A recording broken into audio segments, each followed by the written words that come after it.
Hey there, welcome to the Healthy Mind channel, where I share true stories packed with surprising turns.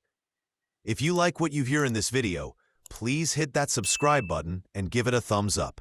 It really helps keep our little corner of YouTube growing. All right, let's jump into the story. I've been grinding at this company for years, pouring my heart into the job, but my career's been stuck in neutral, no matter how much effort I put in.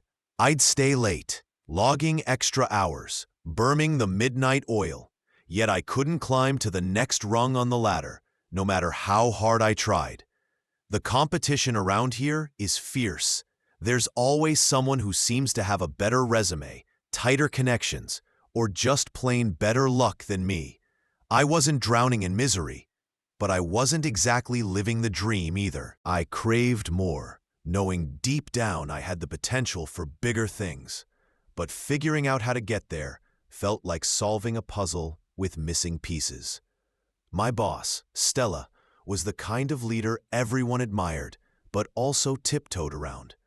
She was in her mid-40s, razor-sharp, polished, and strict as hell. She kept her personal life locked up tighter than a vault. Nobody in the office knew anything about her outside work. No whispers of a spouse, no family photos on her desk. No chit-chat about weekend adventures, just pure focus on the job.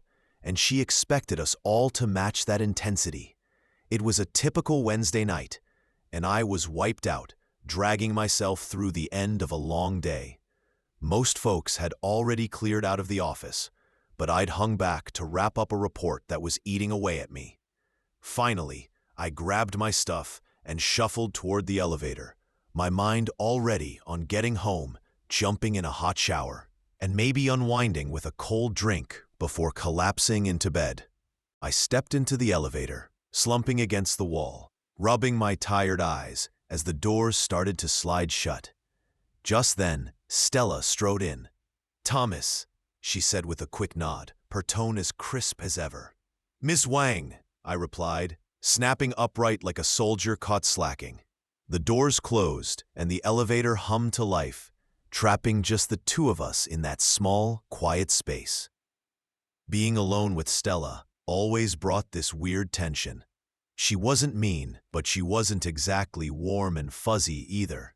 She was the kind of boss you respected, but didn't dare crack a joke with. We stood there in awkward silence for a few seconds, until the elevator lurched hard and stopped dead.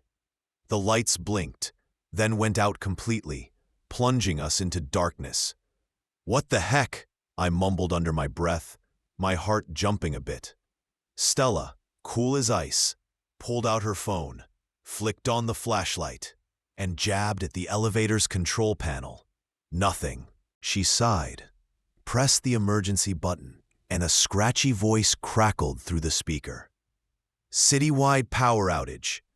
We're working on it, but it could be a while before we get things running again. Hang tight." "How long?" Stella asked, her voice steady as a rock. "At least an hour, maybe more," the voice replied. My stomach twisted. Being stuck in a metal box wasn't my idea of a fun evening, especially with my no-nonsense boss.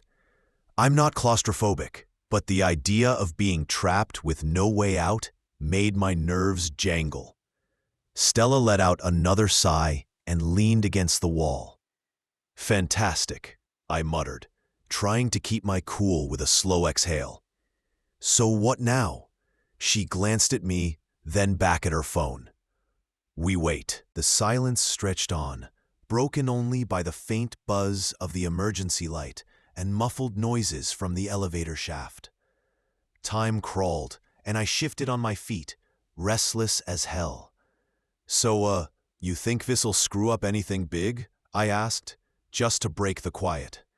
Stella gave me a look, like she was weighing whether small talk was worth her time. "Probably not," she said finally, "though I've got a meeting tomorrow morning that might need rescheduling." "Got it," I said, nodding awkwardly, my throat dry. Another long pause hung between us. "You seem on edge," she said out of nowhere, her tone calm but direct. I let out a nervous chuckle. Yeah, well, getting stuck in an elevator with my boss isn't exactly a daily occurrence. She raised an eyebrow but stayed quiet. I shifted again. Do you ever get nervous? Like, ever? I thought she'd brush me off, but she tilted her head slightly. Rarely, she said, her voice so matter-of-fact it felt like she was stating the weather. Must be nice, I muttered under my breath. She glanced at me again. What gets under your skin, Thomas? I froze, not expecting the question. Not moving forward, I blurted out before I could stop myself. Like I'm just stuck. The words hit harder than I meant them to, and I realized they weren't just about the elevator. They summed up my whole career, my whole life. Stella didn't respond right away, just studied me for a moment, then gave a small nod, like she got it on a level I didn't expect. For the first time since we got trapped, I felt a little less caged in.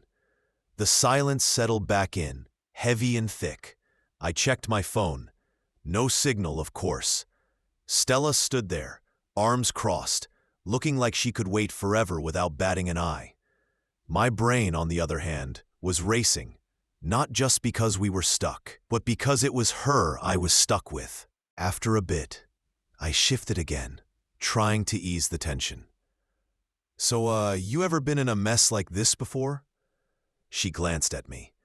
Once, back in college, got stuck in a subway car for 2 hours. People were freaking out, but I just sat there, waiting. No point stressing over what you can't fix. I smirked. Sounds like you all right. She raised an eyebrow, but didn't argue.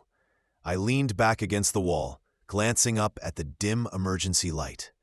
You don't strike me as the panicking type. I'm not, she said, tilting her head slightly. But you are. Not exactly, I mumbled, though my jittery vibe probably gave me away. You seem pretty wound up, she noted, her voice calm but observant. Well, I let out a breath. It's not every day I'm stuck in a busted elevator having a one-on-one with my boss. That got a tiny smile out of her, the first time I'd ever seen her look anything less than stone-cold serious. I hesitated, then pushed forward. Can I ask you something? She gave a small nod. Why do you keep everything so locked down? I mean, nobody at work knows anything about you. She studied me for a second, then looked away. Work's work. Personal life's personal.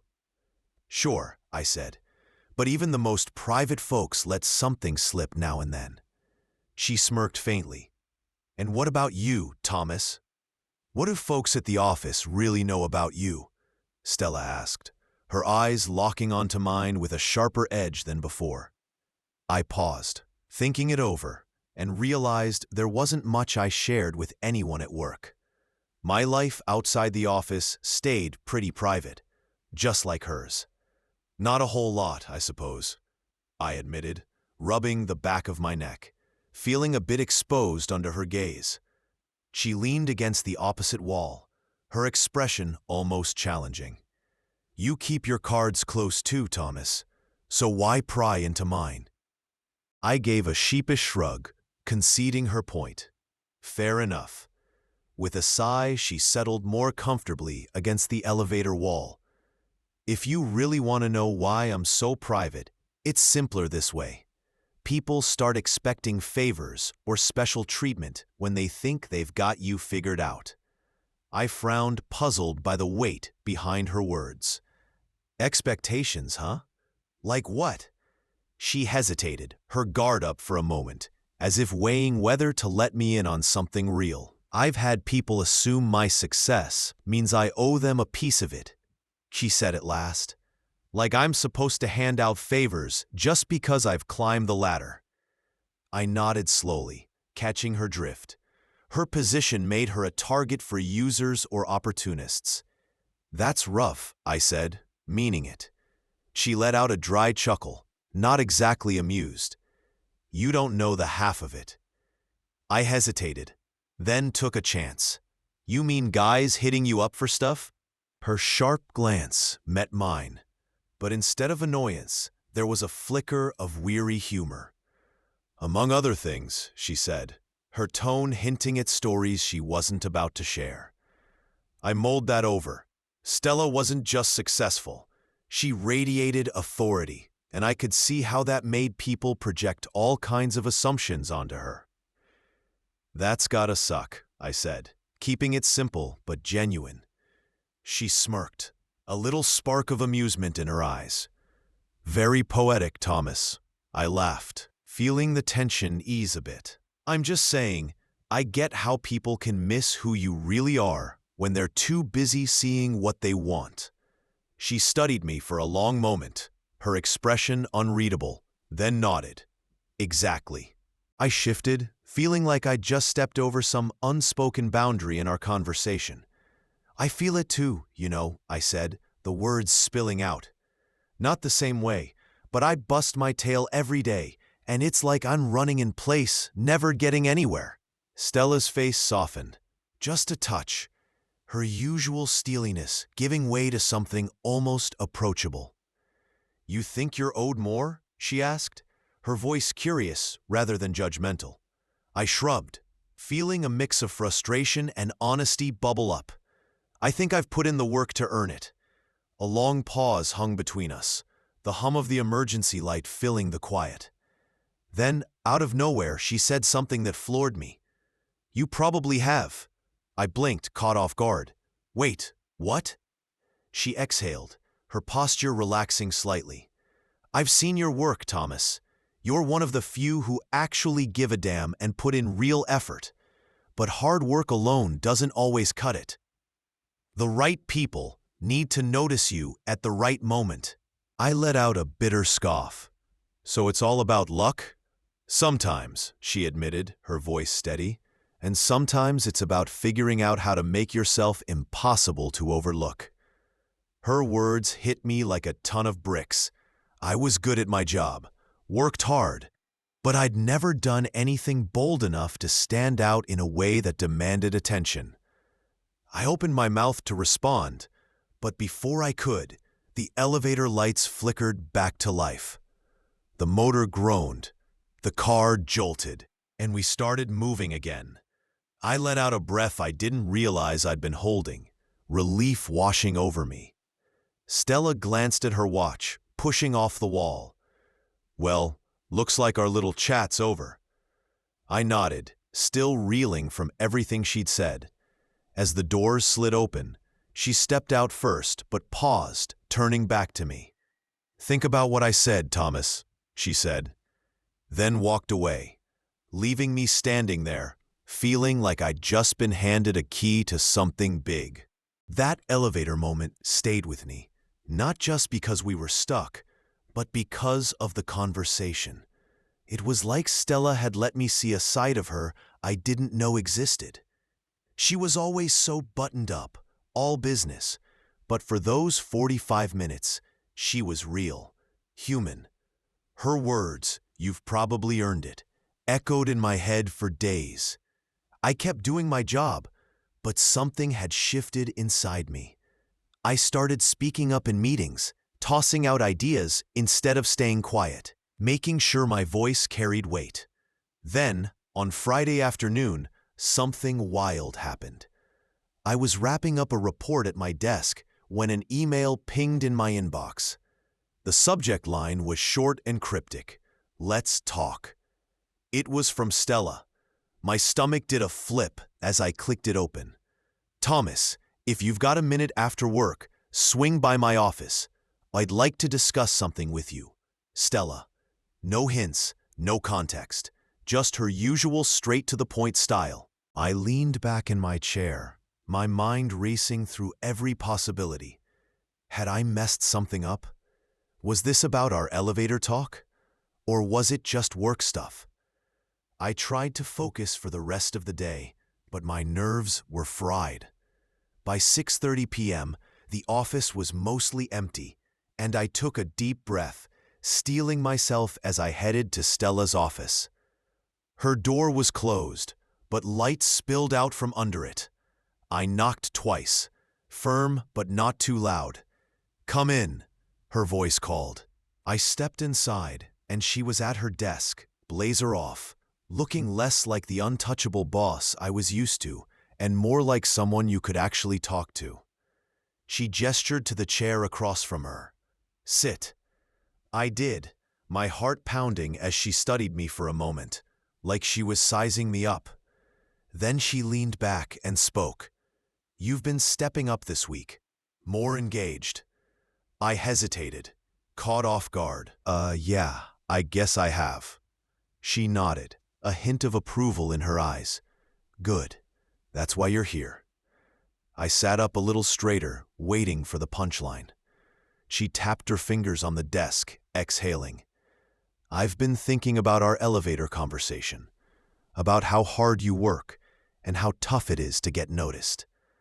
I stayed quiet, hanging on her words. "Opportunities don't just fall in your lap, Thomas. Sometimes you've got to grab them." I frowned, not quite following. "What do you mean?" She tilted her head, her expression serious but not unkind. "I've got a project that needs someone to step up. Extra hours, extra effort. It's not a promotion, not yet, but if you nail it, it'll put you in the perfect spot for one." I blinked, processing. "So, you're saying more work?" She smirked, just a little. "You could call it that, or you could see it as a chance to prove what you're capable of." I thought it over. This was the shot I'd been waiting for, a way to stand out. I didn't have much tying me down. No partner, no kids, just me and my ambition. I nodded, feeling a spark of determination. "I'm in." She looked pleased, like she'd expected that answer. "Good," she said, reaching for a folder on her desk and sliding it toward me.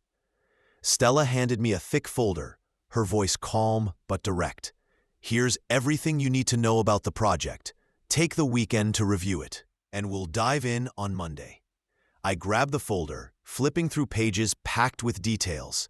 It was a massive undertaking, far bigger than anything I'd tackled before, but the kind of challenge that could finally put my career on the map. I looked up at her, gratitude bubbling up. "Thanks for giving me this shot, Stella." She gave a curt nod, but just as I started to stand, she threw me a curveball. "By the way, I'm grabbing coffee tomorrow morning. If you're free, feel free to join me." I froze for a split second, my brain scrambling to process. Coffee with Stella? Was this still about work? Or was she actually suggesting something more personal? She must have caught the hesitation in my eyes because she added, "No pressure if you've got plans." I shook my head quickly, not wanting to miss whatever this was. "Nah, I'm free." A faint smile crossed her face. "All right then." 11 a.m. at the cafe across the street. I nodded, standing up, my heart racing a bit. "I'll be there." As I left her office, my mind was a whirlwind. This wasn't just about the job anymore. Something bigger was brewing, and I had no clue where it was headed. I barely got a wink of sleep that night, replaying her coffee invite over and over. It felt like more than just a casual meetup, though I couldn't pin down why. Stella had never asked me to hang out outside the office, and her low-key, no-pressure vibe made it feel even more significant, like a door was cracking open. By the time I walked into the cafe Saturday morning, my stomach was a knot of curiosity and nerves.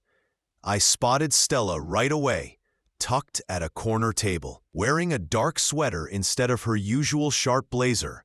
She looked relaxed, less like the untouchable boss and more like someone you'd actually grab a drink with. I walked over, and she looked up with a small nod. "Right on time, huh?" I grinned, sliding into the seat across from her. Didn't want to risk making a bad impression. She let out a soft chuckle, gesturing to the chair. "Have a seat." I sat, and for a moment, we just sipped our coffees in silence. The air between us oddly comfortable, yet strange. Outside the office, the usual boss-employee dynamic felt less rigid, almost like we were equals. She set her cup down, breaking the quiet. "Thanks for coming out, Thomas." "Of course," I said, my voice steadier than I felt. "I'll be honest, I was kind of thrown by the invite. She studied me for a second, her gaze steady. You're a hard worker, Thomas. I see that, but I also see you've been stuck, spinning your wheels. I nodded slowly, her words hitting home. Yeah, that's about right. She sighed, glancing out the window at the bustling street. I know what that feels like, more than you might guess. I raised an eyebrow, surprised. You? Stuck? She turned back to me, a faint smile tugging at her lips. You probably think I just waltzed into this role. No struggles, no roadblocks. I shrugged, a little sheepish. Well, you're the boss, so. She let out a quiet laugh, but it had a bittersweet edge. Sure, I'm the boss now, but getting here was a grind. Years of fighting tooth and nail, and even now, the challenges don't just vanish. I leaned forward, curious. What do you mean by that? She paused, taking a slow sip of her coffee, like she was choosing her words carefully. People see me and think power, control. They assume I don't need anyone or anything. I nodded, realizing that's exactly how I'd seen her, untouchable, self-sufficient. But the truth is, she said, exhaling softly, it gets lonely. Nobody really sees me, just the title, the role. I didn't know how to respond. Hearing Stella open up like this, vulnerable in a way I'd never imagined, threw me off. She looked at me again, her eyes searching. That's why I was real with you in the elevator. You're different. You actually listened, saw me as more than just the boss. My throat tightened, and I swallowed hard. I mean, I guess I just saw you as a person, especially after you let your guard down. It shifted how I thought about you. She nodded slowly, like my words confirmed something for her. That's why I wanted this chat, Thomas. I don't let people in often, but with you, she trailed off, her voice softer. I feel like I can actually talk to you. Her words hit me hard. A mix of warmth and nerves swirling in my chest. I stared at my coffee, trying to ground myself. I get that feeling, you know, I said quietly. She raised an eyebrow, curious. Do you? I nodded, feeling a bit raw. Not on your level, but I know what it's like to feel invisible, to pour everything into your work, and still feel like nobody really notices you. She studied me for a moment, her expression softening. Your ex, she said, not a question. I stiffened, caught off guard by the shift. Yeah, I mentioned she cheated. I let out a small breath, the memory still stinging. I thought we had something solid, but turns out I was just a backup plan. Stella's face softened further, no trace of her usual sharpness. I'm sorry, Thomas. I shrugged, trying to play it off. It's ancient history now. Doesn't mean it hurts any less, she said, her voice carrying a quiet sincerity that caught me by surprise. No judgment, just understanding. For a moment, we sat in silence, but it wasn't awkward. It felt safe, like we were both letting our walls down. Then she took a sip of her coffee and smirked. So, about that project? I let out a small laugh, shaking my head. Back to work already? She tilted her head, a playful glint in her eyes. What? You thought this was a date? My face flushed, and I stumbled over my words. I mean, I didn't. She chuckled, cutting me off. Relax, Thomas, I'm just teasing. I exhaled, grinning despite myself. You're tough, you know that? Her smile widened, and she leaned forward slightly. But for the record, I didn't hate this. I met her gaze feeling a spark. Yeah, me neither. After a beat, she added, maybe we should do this again sometime. I hesitated, then nodded, my heart pounding. I'd be up for that. She seemed pleased, and for the first time since I started at the company, I realized Stella wasn't just my boss. She was becoming something more, though I wasn't sure what yet. I was ready to find out. Months passed after that coffee meetup, and things at work shifted, though not in a loud, obvious way. I still showed up on time, still put in the effort, but now Stella saw me. She pulled me into bigger meetings, handed me meatier projects, even asked for my take on things she'd never have bothered with before. It wasn't just about the promotion, though I'd finally climbed a rung up the ladder. The real change was in how we connected. Coffee meetups turned into dinners. Then one night, she invited me to her place. Standing on her doorstep, my heart was racing, not out of fear, but from this electric sense that something big was happening. Stella wasn't just different, she was real, in a way I hadn't expected. When she opened the door, dressed in jeans and a sweater, looking more approachable than ever, I knew this moment was a turning point. Stella's usual sharp edges softened as she smiled and stepped aside. "You made it," she said, ushering me into her apartment, which struck me as modern yet cozy, with sleek, minimalist furniture, clean lines, and just enough personal touches, like a few framed photos and a soft throw blanket, that made it feel like a real home.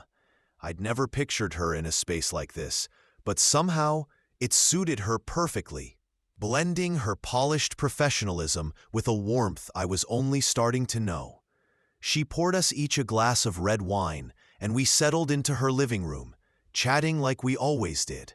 But the air felt heavier tonight, charged with something unspoken that hung between us.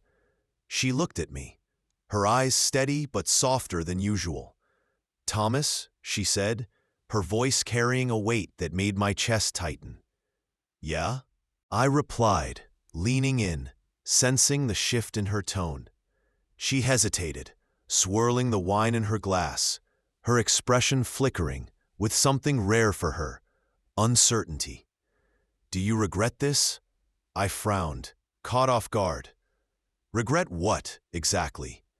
She let out a slow breath, her fingers tightening slightly around her glass. "Us. Whatever this thing is we're doing." I set my wine down, meeting her gaze. "Stella, we haven't even put a name to what this is yet." A small laugh escaped her, but it had a nervous edge, something I'd never heard from her before. "I know, but we both feel it. It's something real, isn't it?" I leaned forward, my voice steady. "Do you regret it?" She didn't answer right away. Instead, she held my gaze, like she was weighing whether I was worth the leap. Finally, she shook her head. "No, I don't." I let out a breath I hadn't realized I was holding, relief washing over me. "Good, because I don't either." Her shoulders relaxed, a tension I hadn't noticed melting away. "Thomas, this isn't exactly standard," she said, her voice soft but serious. "A boss and an employee. It's complicated." I cut in gently, not wanting her to spiral. "I know, but we're more than that now, aren't we?" She went quiet for a moment, her eyes searching mine, then reached out, her fingers brushing mine in the lightest touch, just enough to send a spark through me, enough to confirm that whatever was growing between us was real, undeniable. After that night, we played it careful at work, keeping things strictly professional, never letting a glance or a word give us away. But outside the office, we were together, not in some wild head-over-heels romance, but in something deliberate, meaningful. Quiet dinners, late-night talks, early morning texts, stolen moments that felt like hours alone. For Stella, it was about letting someone in after years of keeping her walls sky high. For me, it was realizing I could want something real again, after my ex left me feeling like I'd never trust like that again. A year later, I stood in her apartment, watching her make coffee in the kitchen, the morning light catching her face as she moved with easy familiarity. It hit me like a wave. This was my life now. I'd earned the career I'd fought for, the respect I'd craved, and, most unexpectedly, I had her. I never could have guessed that getting stuck in an elevator would flip my world upside down. But sometimes, the moments that seem small and fleeting at first end up being the ones that change everything.